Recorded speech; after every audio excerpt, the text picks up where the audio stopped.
오늘도 하나님께서 우리에게 복 주신 날인 줄로 믿습니다. 우리 하나님의 은총이 이 복된 주일날 여러분의 가정, 여러분의 마음속에 가득 채워지는 귀한 한날이 되시기를 간절히 바랍니다. 오늘은 니고데모라는 사람의 이야기로 한번 시작을 해볼까 합니다. 오늘 본문이 되고 있는 요한복음 3장에는 니고데모라는 사람이 소개가 되고 있습니다. 그런데 1절 말씀을 보시면은 그 사람이 누구였는지를 확인해 볼 수가 있죠. 그래서 1절을 보시면은 니고데모는 맨 처음에 바리새인이었다 이렇게 기록하고 있습니다. 그리고 1절의 끄트머리를 보니까 유대인의 지도자다 이렇게 기록하고 있고요. 또 저 밑에 10절 말씀을 보시면은 이스라엘의 선생이었다. 이렇게 우리 주님은 니고데모에게 이렇게 너는 이스라엘의 선생이다. 이렇게 말씀하시는 것을 볼 수가 있습니다. 유대의 문헌인 그 요세푸스라는 그 문헌을 보시면은 그 문헌에는 그 니고데모를 어떻게 이야기를 하고 있냐면 유력한 가문의 출신이다. 출신 성분이 매우 좋은 사람이다. 라고 이야기를 하면서 율법에 매우 정통했던 사람이었다 이렇게 기록하고 있습니다. 여러분, 그 바리새인 하면 여러분 가장 먼저 떠오르시는 것이 무엇입니까? 우리는 바리새인 하면은 왠지 나쁜 사람 이렇게 우리는 먼저 생각을 하게 된다라는 거죠. 왜 그러는가? 예수님 반대편에 있었던 사람으로 신약 성경에 등장을 하거든요. 그리고 모함을 합니다. 또 저주를 하기도 하죠. 십자가 사건을 이렇게 들여다보면 십자가 사건의 장본인들처럼 우리는 생각하고 있기 때문에 바리새인 그 사람들은 무지막지하고 나쁜 사람들이야 이렇게 우리는 생각을 하고 있다라는 겁니다. 그런데 바리새인 이 말의 의미는요 본래 어떤 의미냐, 구별되었다라는 말이에요. 분리가 되어져 있다. 그러니까 너무 거룩하고 이 사람들이 너무 경건한 사람들이니까 세상에 수많은 사람들과 함께 이렇게 무리지어서 있을 수가 없는 거예요. 달라야 되는 거죠. 그래서 바리새인들은 거룩하게 구별된 사람이었다라는 그러한 의미를 바리새인 그 안에 그 의미를 가지고 있습니다. 율법을 잘 지켰죠. 율법. 그리고 어떤 사람들은 이 사람들이 사내들인 공의에 속해져 있으니까 이 사람들은 존경받을 만한 사람들입니다. 이렇게 사람들은 그 바리새인들을 그렇게 생각을 해왔다라는 겁니다. 한마디로 말하면 존경받았던 사람이에요. 말씀을 잘 지키고 그리고 말씀대로 살아가고 모세의 율법을 잘 기억하고 그 말씀대로 최선을 다해서 살아가려고 애썼던 사람들. 그러니까 존경받을 수 있는 것 아니겠습니까? 여러분, 이 땅에도 얼마나 존경받으실 만한 분들이 계세요. 그런 분들의 삶을 들여다보면 말씀하시는 것, 살아가시는 삶의 모든 모습들 이런 게 언행이 일치가 되시는 분들을 볼 때가 얼마나 많아요. 그런 분들을 보면 그런 분들을 닮고 싶어하는 마음들이 우리 마음속에 있게 되는 것 아니겠습니까? 이렇게 존경을 받는 겁니다. 여러분, 우리 바리새인 조금만 더 이야기를 하면 예수님에 대해서 적대적인 집단 이렇게 생각을 하기도 한다는 겁니다. 그런데 모든 바리새인들이 다 그렇지는 않았다라는 겁니다. 여러분, 오늘 본문에 나오는 이 니고데모라는 사람 바리새인이었잖아요. 그런데 니고데모라는 이 사람이 그냥 요한복음 3장에서 보면은 대략 바리새인, 유대인의 지도자 그리고 이스라엘의 선생 정도로만 우리는 알 수 있지만 이 바리새인이었던 니고데모가 주님의 십자가 사건을 앞두고 많은 바리새인들 무리 가운데 이 예수님 그렇지 않다. 예수님은 하나님께서 보내주신 메시아 우리 구원자다. 라는 그런 말들을 서슴없이 대변하기도 했고요. 그리고 십자가 사건 그 이후에 주님의 장사를 위해서 그가 준비하고 또 주님의 그 무덤가에 함께 갔던 그런 사람들 가운데 한 사람이 또 니고데모였습니다. 그런데 오늘 말씀에 보시면 그 니고데모가 주님을 찾아왔다. 2절 말씀에 기록을 하고 있죠. 그런데 니고데모가 언제 찾아왔습니까? 밤중에 찾아왔어요. 여러분, 밤중에 왜 찾아왔을까요? 밤중에. 바리새인이었잖아요. 많은 바리새인들 무리 가운데 환한 대낮에 니고데모가 예수님을 찾아갔다. 그러면은 이제 구설수에 오를 수가 있는 것 아니겠어요? 그러니까 깜깜한 밤에 이제 예수님을 찾아갔다라는 것이 이제 오늘 말씀 2절에 기록이 되어져 있습니다. 주변을 의식했다라는 거죠. 그런데 그의 마음에는 예수님을 만나고 싶은 간절한 마음이 있었습니다. 그 마음은 어떤 마음이었는가? 그가 예수님을 이렇게 보니까 그는 하나님께서 함께 하시는 분이 맞거든요. 근데 그것은 모든 사람들, 은혜 받고 그분의 은혜를 입은 사람들은 다들 그렇게 고백할 수 있는 객관적인 사실로 인한 고백이었다라는 거예요. 그와 같은 고백을 니고데모도 하고 있는데, 사실은 니고데모가 주님을 찾아온 건 그 이야기를 드리기 위해서 주님을 찾아왔다라는 것이 아니라는 거죠. 주님께서 니고데모를 이렇게 보니까 그의 한 마음에는 구멍이 하나 있는 거예요. 텅 비어 있는 그 마음을 주님께서는 보신 거예요. 그러니까 니고데모가 해결받고 싶은, 니고데모가 너무너무 궁금했던 인생의 가장 큰 질문 한 가지를 그가 가지고 있었다라는 거죠. 여러분, 그게 물질적이었던 것일까요? 아니면 영적인 것일까요? 영적인 것인 거예요. 영적인 것. 이거는 아무도 해결할 수가 없는 겁니다. 하나님으로부터 징계를 받아가지고 지상으로 떨어진 천사가 있었습니다. 제가 참 좋아하는 소설의 이야기입니다. 그런데 하나님께서 그 천사에게 3가지를 너 알아와 이렇게 하고 땅으로 보내시거든요. 그런데 천사가 받은 질문 3가지는 사람들이 내면에 품은 게 무엇인가? 그리고 사람에게 허락되지 않은 게 무엇인가? 그리고 사람은 무엇을 그렇게 갈망하면서 살아가는가? 무엇이 필요한가? 이거 3가지 질문을 하나님이 천사에게 주시고, 천사는 인간의 몸을 딱 입고 지상으로 떨어졌습니다. 그 임무를 받은 거예요. 여러분, 이 짧은 이야기는 톨스토이가 쓴 소설이에요. 사람은 무엇으로 사는가? 제가 여러 번 말씀을 드리지 않았습니까? 그런데 여러분, 그 톨스토이가 그 안에서 책에서 말하고 있는 것은, 이것은 사람이 해결할 수 있는 문제가 아니다라는 거예요. 사람의 내면에 품고 허락되지 않고 갈망하는 것이 무엇인가? 톨스토이는 말할 때 한 단어로 사랑 이렇게 말하거든요.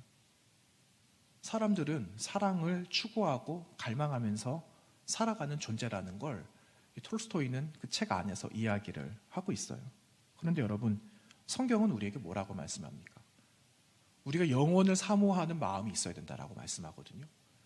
영원을 사모할 마음이 없으면 여러분, 우리는 깨달을 수가 없다라는 거예요. 우리 안에 간직해야 될 것, 내가 원하고 영원히 안고 살아가기를 원하는 인생의 가장 큰 문제를 내가 깨달으려면 영원을 사모하는 그 마음이 있어야 가능해 하는 것을 성경은 우리에게 말씀해 주시고 있습니다. 여러분, 이 문제를 니고데모가 해결할 수가 없는 거예요. 여러분, 우리는 해결할 수 있습니까? 우리도 마찬가지죠. 우리도 해결할 수가 없어요. 그래서 주님께서는 우리에게 그 해답을 들려주시는데, 오늘 말씀 3절 말씀입니다. 이 3절 말씀 다 같이 우리 함께 봉독하도록 하겠습니다. 예수께서 대답하여 이르시되 진실로 진실로 내게 이르노니 사람이 거듭나지 아니하면 하나님의 나라를 볼 수 없느니라. 아멘. 우리 주님 뭐라고 말씀하십니까? 사람이 거듭나야 된다, 이렇게 말씀하세요. 이 거듭난다라는 이 말을 여러 가지로 우린 또 해석을 해볼 수가 있겠죠. 여러분, 거듭난다, 뭘로 거듭날까요? 오늘 말씀에는 물과 성령으로 거듭나야 된다, 이렇게 말씀을 하고 있습니다. 여러분, 우리가 지금 기독교 신앙인 아닙니까? 기독교 신앙을 우리는 가지고 있어요. 교회 문 밖에는 기복적인 신앙을 가지고 살아가는 사람들도 많이 있잖아요. 그런데 우리가 가지고 있는 기독교 신앙과 그리고 세상에서 사람들이 추구하고 바라는 이 기복적인 신앙이 여러분 과연 무엇이 다르겠습니까?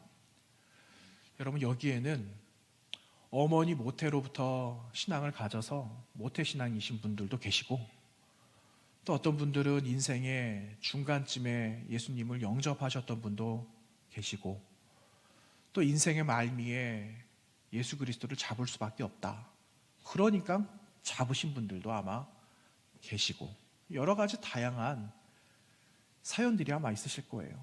그런데 여러분 처음에 예수님을 어떻게 믿으셨습니까? 어떤 분들은 내가 이 신도 믿어보고 저 신도 다 믿어봤는데 해결이 안 되더라. 그래서 맨 마지막에 남은 걸 찾아보니까 누가 남았다고요? 예수님밖에 남은 게 없는 거예요. 그래서 내가 예수라도 믿어야 되겠다 해서 예수를 잡으신 분들도 왜 없겠습니까? 그런데 중요한 건 지금이에요, 지금. 과거에 내가 어떠한 이유를 통해서 예수를 믿었는지는 우리는 알 바는 없지만, 저는 모르지만 우리는 알잖아요. 그런데 그것보다 중요한 게 무엇이냐면 지금 현재 내 삶이라는 거예요. 현재 내가 지금 살아가는 이 삶이 기복적인 것을 추구하고 있느냐? 그런 마음도 우리 마음에 요만큼은 있겠죠. 그런데 그거보다는 우리는 영원한 것을 사모할 만한 마음을 품게 되었다라는 거예요. 그러니까 처음과 달리 지금은 우리가 거듭난 사람이 되었다라는 사실을, 우리는 그 고백을 가지고 살아가고 있는 것입니다. 여러분 변화되셨잖아요. 여러분 거듭나셨잖아요. 우리 다 거듭났잖아요. 여러분이 거듭났다라는 이 말의 의미는 쉽게 말하면은요, 우리 주님과 같이 살아가는 삶입니다. 이렇게 말할 수가 있어요. 주님과 같이 걸어가고 같이 살아가야 되는데 옛 모습을 가지고 살아갈 수 있어요? 옛 모습 가지고 살아갈 수가 없잖아요. 그러니까 예수님과 같이 한 길을 걸어가려면 주님이 가진 성품을 나도 가지고 살아가야 되는 거예요. 이게 채워지지 않고 이게 해결이 되지 않으면 거듭나서 주님과 함께 걸어갈 수 있는 삶이 될 수가 없다라는 겁니다. 그래서 거듭났다, 주님과 함께 살아간다 라는 것은요, 그분이 말씀하시는 것에 귀를 기울이고 나에게 요청하신 바가 있으면 그 요청하신 바를 잘 행하는 것, 이게 거듭난 사람이 감당하는 거죠. 그리고 순종하는 거죠. 나아가서는 우리를 변화시켜 주셨어요. 주님과 함께 걸어감으로 그분의 성품을 우리는 가지게 되어서 변화됐거든요. 그러니까 달라진 삶을 살아가는 그 사람이 거듭난 사람이다, 이렇게 우리는 말할 수가 있습니다. 여러분 무엇이 달라지셨습니까? 예수님 믿으시고 여러분 무엇이 달라지셨어요? 이렇게 질문을 갑작스럽게 드리면 무슨 대답을 해야 될지 모르시는 분들도 아마 계실 거예요. 그런데 여러분 무엇이 달라지셨습니까? 저 먼저 이야기해 볼까요? 우리 오늘 여기 계신 분들 돌아가면서 다 한번 이야기해 볼까요? 저 먼저 이야기하겠습니다. 두 번째는 누가 되실지 모르겠어요. 성가대가 찬양대가 될지는 모르겠습니다. 저는 뭐가 달라졌을까요?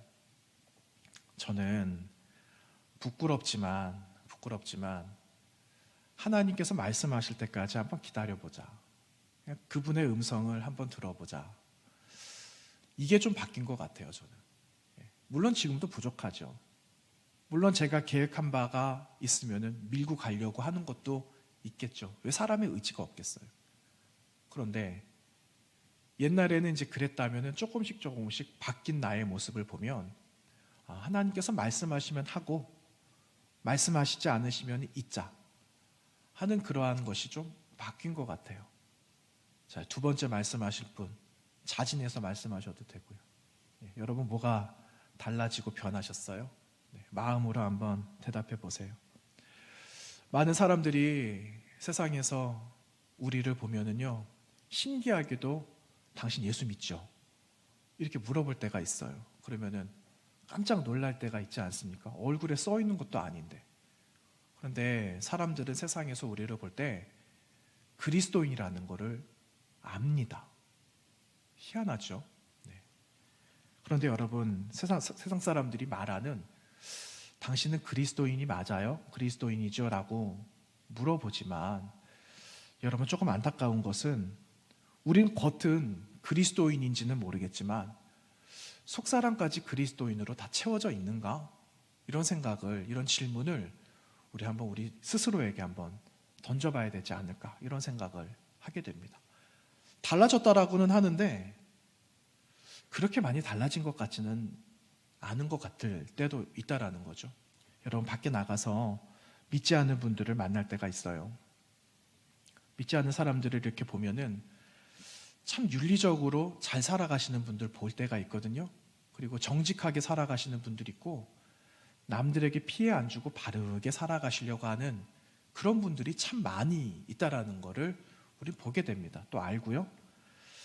그러면은 그 마음속에 이런 아쉬운 마음들이 있을 때가 있어요. 아, 이분이 예수님만 믿으면 더 좋겠다.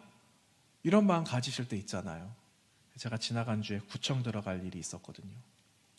이게 진구청 들어갔는데 진구청 가서 지금까지는 인터넷으로 해결할 수 있는 일들이 있었는데 또 이거는 또 가서 해결해야 되는 일들이 있어서 이제 들어가게 됐어요. 그런데 이제 담당 직원이겠죠. 담당 직원이 저 성북교에서 왔습니다. 이런 일 때문에 왔어요. 이러니까 그 담당하시는 분이 아는 척을 하시는 겁니다. 아는 척을 해요. 그래서 제가 어떻게 아시지? 그래가지고 궁금해했는데 이제 인터넷으로 제가 이제 그 신청하는 그 내용들을 담당하는 분이 보게 되니까 제가 여러 번 올렸거든요. 그러니까는 성북교에서 자주 올라오는 걸 그분이 보게 된 거예요. 그리고 그 장본인이 왔으니 얼굴은 안 봤어도 그냥 반가울 것 아니겠어요? 그래가지고 제가 뭐라고 물어봤냐면요. 교회 다니세요? 제가 물어봤어요. 그랬더니 그분께서 하시는 말씀이 저 교회 안 다닙니다 이러시더라고요. 제 마음에 조금 아쉬웠어요. 아, 교회 다닌다라고 했으면 더 좋았겠다. 이런 마음이 그냥 잠깐 있었습니다. 여러분 세상에 살아가는 사람들도 보면은 다르거든요. 물론 이제 국가직 공무원이기 때문에 친절해야 되는 건 기본이겠죠. 물론 그럴지라도 여러분 그분들을 이렇게 보면 감동이 돼요. 그냥 고마운 거죠. 고마울 때가 있어요. 네, 고마울 때가. 그들도 다름을 표현하면서 그분들의 삶을 살아가고 있는데 여러분 우리는 어떻게 어떤 모습으로 이분들과 세상과 구별될 수 있을까? 이 생각을 한번 해봐야 되겠다 하는 생각입니다. 여러분 교회를 다니지만 예수를 믿었는데 그리고 믿고 살아가는데 세상과 우리가 구별이 되지 않는다라면 어쩌면 여러분 죄송합니다. 예수님 잘못 믿은 것 아닐까? 이런 생각도 한번 해보게 됩니다. 내가 보고 싶은 예수만 보는 거예요. 내가 믿고 싶은 예수만 믿는 거죠. 그러니 세상의 사람들은 인터넷상에서 뭐라고 말하냐면은 이제는 당신들이 하는 그 행동들이 이제는 놀랍지도 않습니다. 이제 그러한 일들, 그러한 글들을 서슴없이 달고 있다라는 겁니다. 여러분 다시 한번 질문을 드립니다. 여러분 거듭나셨습니까? 여러분 변화되셨어요? 네. 변화되고 거듭이 났다면 여러분 우리는 새롭게 새 삶을 살아가야 됩니다. 여러분 제 뒤에 우리 장로님도 오늘 기도하시면서 교회 표 말씀하셨잖아요. 교회 표. 교회를 새롭게 하고 세상을 이롭게 하고. 근데 여기에 적히지 않은 또 다른 우리 영적 사명이 있어요. 그 영적 사명은요. 세상에 감동을 주는 교회가 되기를 원합니다. 하는 그 사명이 우리 교회에게 있거든요. 올 한 해. 그런데 여러분 우리가 우리 능력으로 세상에 어떻게 감동을 줄 수 있을까요? 감동 주기는 어려워요. 우리는 할 수가 없습니다. 능력이 없어요. 그러면서 제 마음에 그렇게 적으면서 하나님 의욕만 앞서지 않기를 바랍니다 하는 제 마음이 거기에 있었습니다. 여러분 감동을 주려면 애를 써야 되는 거죠. 감동을 주려면 준비를 해야 돼요. 시간도 잘 준비하고 그리고 이 상대방이 이것을 내가 주면은 어떠할까 상상을 하면서 준비하잖아요. 그냥 내가 원하는 거 준비하지 않아요. 그 사람에게 맞는 거. 여러분 선물도 준비할 때 내 눈에 보기 좋은 거 할 수 있죠.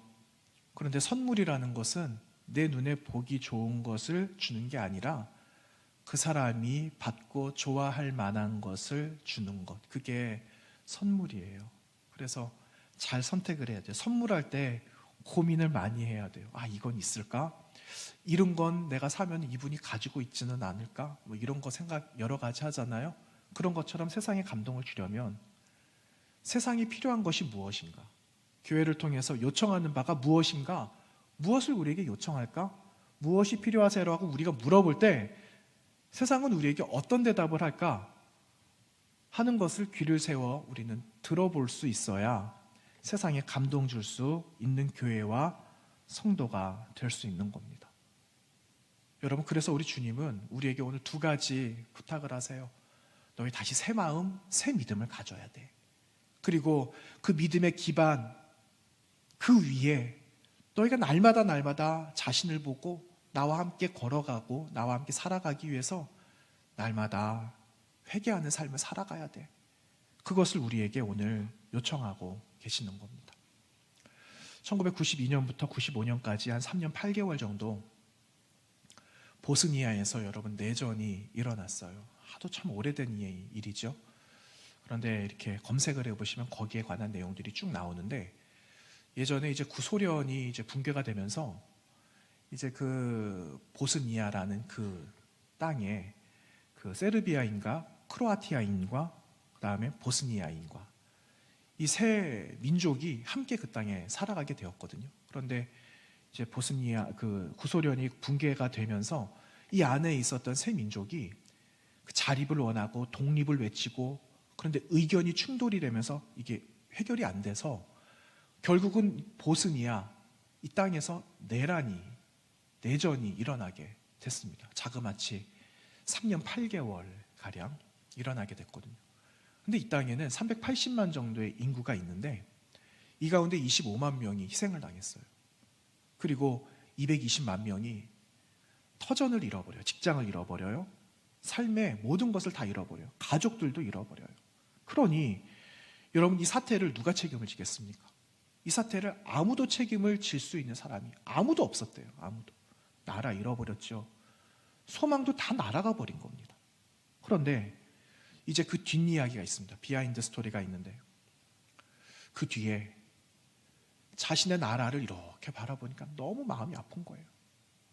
그래서 항상 힘없는 사람들이 나오잖아요. 힘없는 사람들이 나라를 사랑하고 힘없는 사람이 무엇인가를 해야 되겠다라는 그 강렬한 믿음을 가지고 그렇게 나오지 않아요? 역사 속을 들여다보면.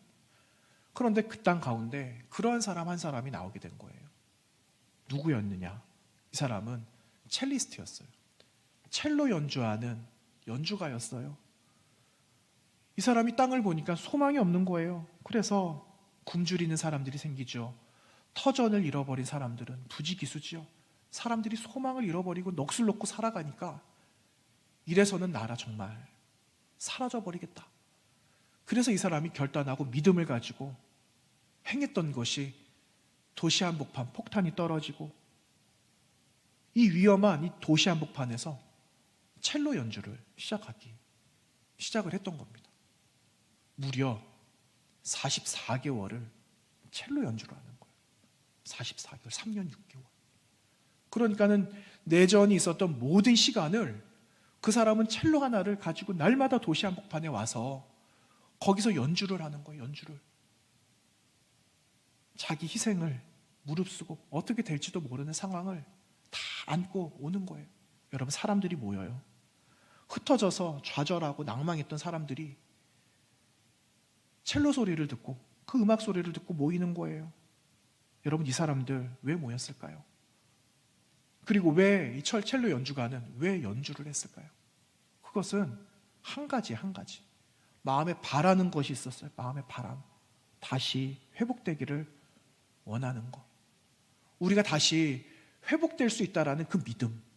그 믿음이 연주가에게도 있었고 모이는 사람들의 마음에도 그 믿음을 다시 회복하기를 원했던 바람이 있었다라는 겁니다. 여러분, 믿음이라는 건 놀라운 것 아니에요. 이미 히브리서 기자가 믿음에 관해서 말씀하신 바가 있거든요. 그런데 여러분, 우리가 추구하는 그 믿음은요, 눈에 보여져 있는 것들, 그리고 내가 지식적으로 알고 있는 사실에 대해서 동의한다, 도장을 찍는 게 아니라는 거예요. 믿음은 그게 아니라는 거죠. 내가 결정한 거예요. 내가 이것을 믿기로 결정을 했다면 그 다음이 중요해요. 그 다음, 내가 희생의 자리든 어떠한 자리든 내가 그 자리로 내려가겠다라고 결정하는 것, 이게 믿음을 통해서 그 다음에 행동까지 할 수 있는, 그래서 믿음과 행동과 회개는 같이 한 선 안에 있는 거예요. 여러분, 프랑스 작가 중에 그 앙드레 지드라는 유명한 작가 있어요. 그 좁은 문 쓴 사람이거든요. 그런데 그 앙드레 지드가 탕자 돌아오다, 누가복음에 있는 탕자 이야기 알잖아요. 그 누가복음에 나오는 탕자 이야기를 탕자 돌아오다 해서 그 회개의 문제를 함께 다루고 있는데, 그는 이렇게 이야기를 합니다. 탕자는 큰 꿈을 안고 동료와 함께 아버지의 기반에서 벗어나 독립과 자유를 선언합니다. 하지만 그의 독립과 자유는 그로 하여금 돼지가 먹는 쥐염 열매 인생으로 바꾸어 버렸습니다. 그는 인생의 시궁창 같은 바닥에서 아버지의 존재를 발견합니다. 그리고 자신의 실존을 고백합니다. 아버지, 내가 죄를 지었습니다. 이제는 아버지의 아들이라 불릴 수 없으니 저를 품꾼으로 삼아 주십시오. 품꾼으로 삼아 주십시오.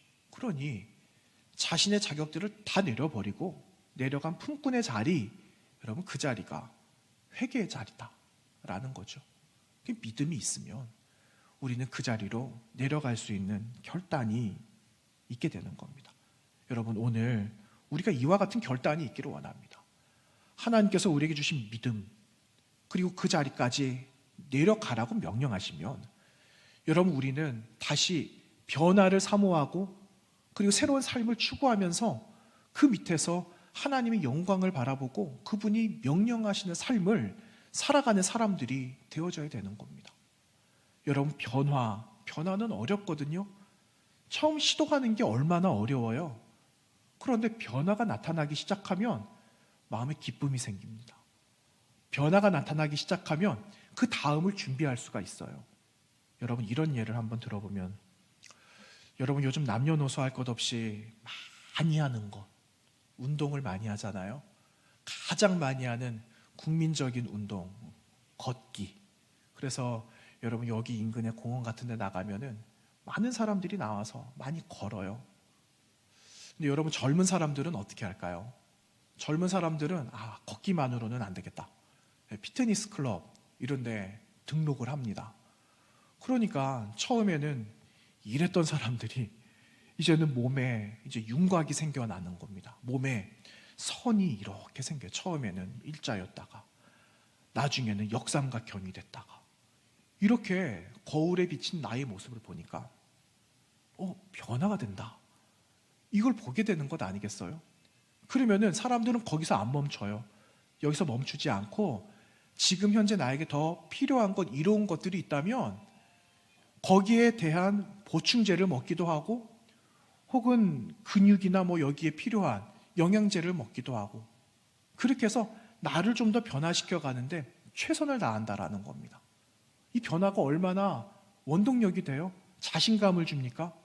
그리고 자기 존재감도 다시 회복되는 이러한 고백하는 사람들도 많이 보게 되거든요.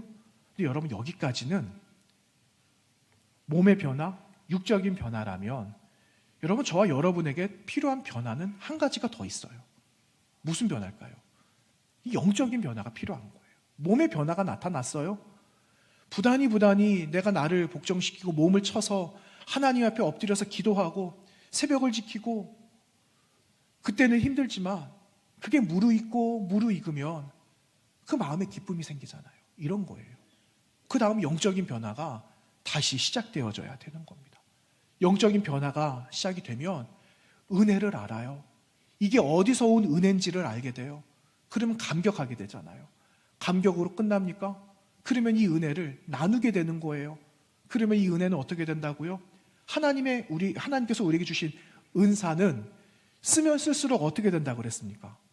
늘어난다 그랬잖아요. 은사는 나누고 베풀고 사용하면 사용할수록 뻥튀기가 되는 거예요. 뻥튀기. 엄청 커져요. 그러면 하나님께서 됐다. 내가 다른 은사 너에게 또 줄게. 이렇게 해서 은혜가 충만하게 되는 건 아니겠어요? 이 삶을 살아가야 된다는 것을 우리에게 말씀해 주시는 거예요. 여러분, 거듭난 것 말은 어렵죠. 그런데 거듭난 게 다른 게 아니라 믿음을 가지고 새로운 인생을 살겠다라고 다짐하는 거예요. 주님과 함께 살아가겠다라고 내가 다시 한번 결정하는 그 삶이에요.